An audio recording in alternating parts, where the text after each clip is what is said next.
person is prohibited from purchasing a registered firearm if they have been confined to a facility for more than 30 days. The Psychological Association is aware of no empirical basis for retaining that 30-day stipulation.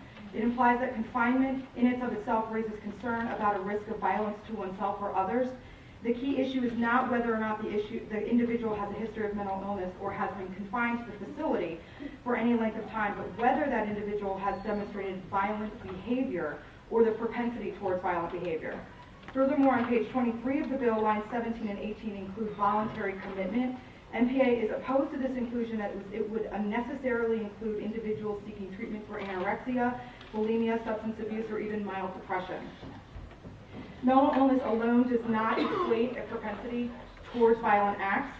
Rather than perpetuating this mistaken belief that mental illness in and of itself raises questions about that propensity, the key issue is whether or not that individual is judged to be dangerous or potentially dangerous, not whether he or she has a mental illness.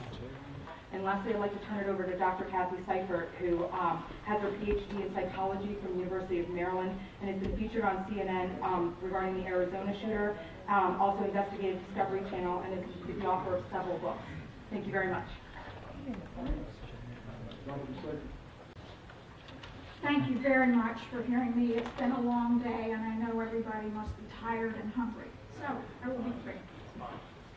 Sang-Wei Cho, Theodore Kaczynski, James Holmes, and 14 others, including Klebold and Harris, Golden and Johnson, none had served time, had been admitted to a psychiatric hospital. So the regulation involving 30 days in a psychiatric hospital would not have prevented these 14 mass murders from committing what they did. 4 of this group of 14 had received minimal mental health services, the key here being that they did not follow through with the mental health services that they had been told that they needed to have. Some of them had been dismissed from colleges and said that you need to get mental health services before we can admit you back into college. But there's no teeth in that to say that you have to go to mental health services. More services might have prevented some of these terrible acts from happening. I know many wonderful people with a mental health issue which has been treated. None of these people poses a risk of dangerousness to the public. Mental health and dangerousness are 2 different categories of issues. The point is that these are not simple matters, as I'm sure you're well aware, and I applaud the work of the task force and this committee in trying to sort out the thorny but delicate issue. I support the continuation of the task force to study how to prevent violence in Maryland in the future. 3 studies over the last decade, Dr. Doyle, Dr. Monahan, and MacArthur studies show that only about a quarter of those that are confined to a psychiatric hospital for more than 30 days actually commit any kind of violence once released to the community. According to MacArthur Monahan studies, of hospitalized patients with mental illness in the U.S., schizophrenia is negatively correlated with violence. However, having an antisocial personality disorder is associated with violence.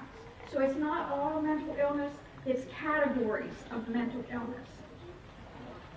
Being in a hospital was not associated, in a psychiatric hospital was not associated with violence. However, being involuntarily committed was. In addition to the above, the strongest predictor of future violence in their studies were past violence, a history of severe child abuse during childhood, anger control problems, unemployment, an absent father who used drugs during the person's childhood, and substance abuse by the patient.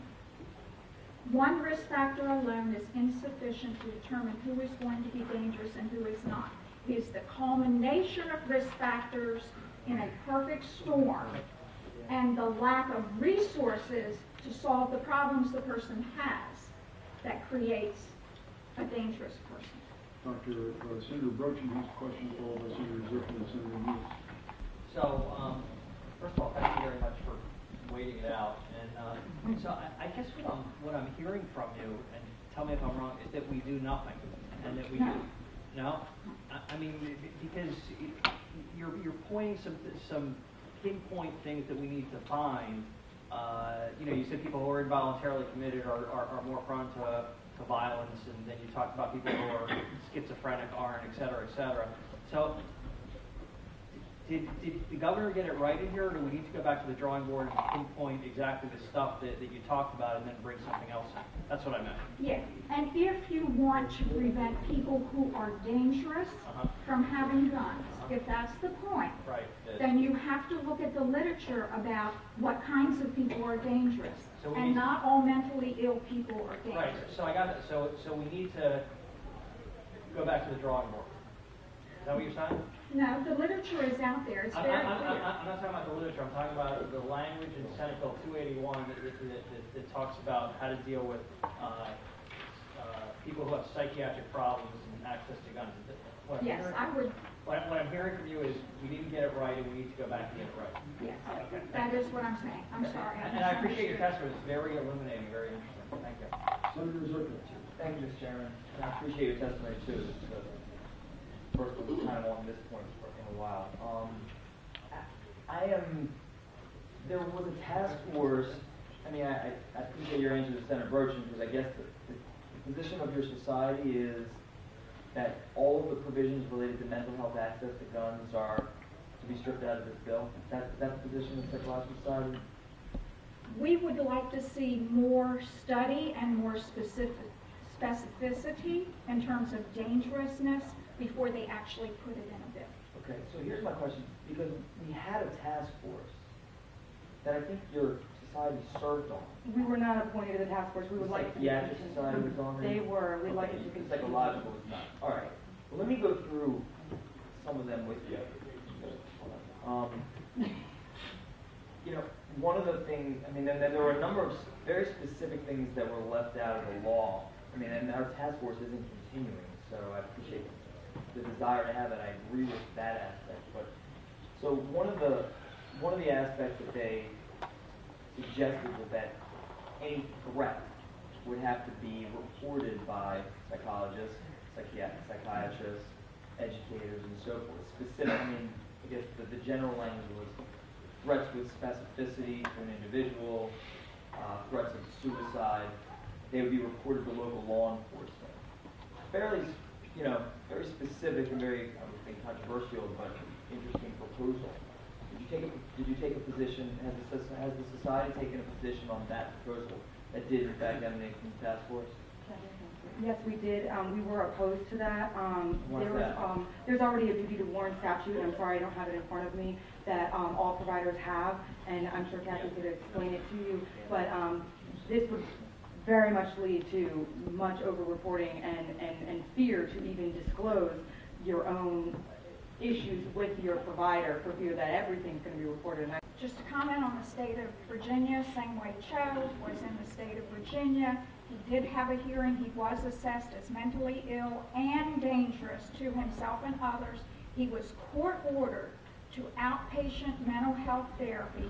Nobody followed through to make sure that he went to his sessions, and so he didn't.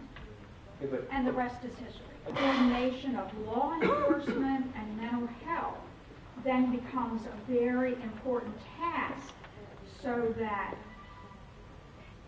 assessing a person's dangerousness becomes the issue, not assessing their mental health. Okay. My question is, what is the legal requirement for somebody who has a specific manifestation? How their doctor right now, their physician, checks themselves in? What's the legal requirement for reporting that to law enforcement right now? Right now, the legal requirement is a professional who is trained to evaluate both mental illness and dangerousness can treat, can commit, or can report to law enforcement. But the professional makes the decision which, because I have people who come to my office every week and say, I'm going to kill myself. They don't really mean they're going to kill themselves. And you have to have a professional who determines which ones really are going to carry out an action and not just talk about it. If you had every person who says, I'm going to kill myself, coming into any, I have 48,000 sessions in my clinics last year. And if I reported everybody that threatened suicide in those 48,000 sessions, I really don't know, but I probably 10,000. I'd be reporting out of 10,000 of those sessions. So essentially right now you make a determination as to who is serious about it, who you believe poses a danger perhaps to others or to themselves, let's just say to others, and then you will report some number of them to law enforcement currently. Correct. What percentage do you think you report to law enforcement? Probably we're more likely to commit them than to report to law enforcement. What percentage out of those, however many you said, what percentage do you think that or what do you think is standard within your profession to report to law enforcement? 10%. Really? Okay. Because usually it's law enforcement that's going to take them to the emergency room for the evaluation. So we work very closely with law enforcement. Just break it down in layman's terms. You're dealing with after an incident has already occurred, after they have been committed, possibly after an incident. You're not dealing with what's leading up to that incident. Okay, you're talking about what's in the bill right now. What's in the bill.